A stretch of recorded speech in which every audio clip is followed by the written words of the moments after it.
Actors, for the most part, are asked to do less and less and less and less and less creative work in television and unimaginative film because you are so manipulated, costumed, brushed, and all the rest of it. You are, in fact, a cog in a wheel.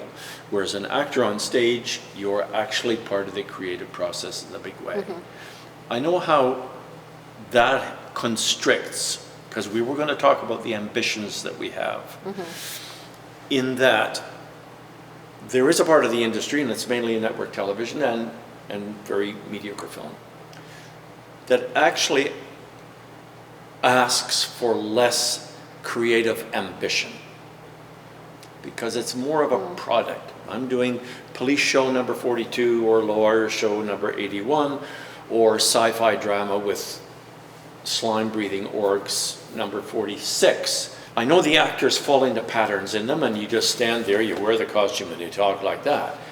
So the creativity is being drained out of it. You are being asked to create less. In fact, if you have a lot of ideas how to perform in a scene differently, they don't want to hear it because they want you to stand there, say those lines there, and then we'll go to the shot on mic. Does the design element get the same restrictions? I don't think so.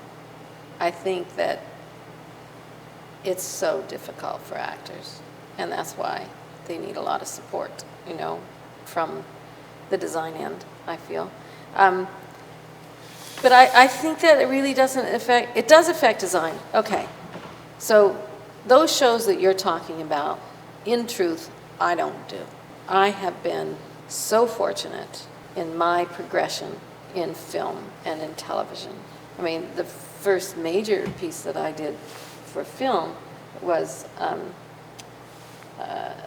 New Waterford Girl, for which I was honored by being nominated for a Gemini Award at the time.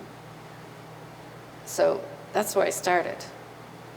Now, I was really lucky because I happened to know the period really well. It was the 70s, but also I grew up in the Maritimes, and it was Cape Breton, and I understood all of those characters inside out and backwards.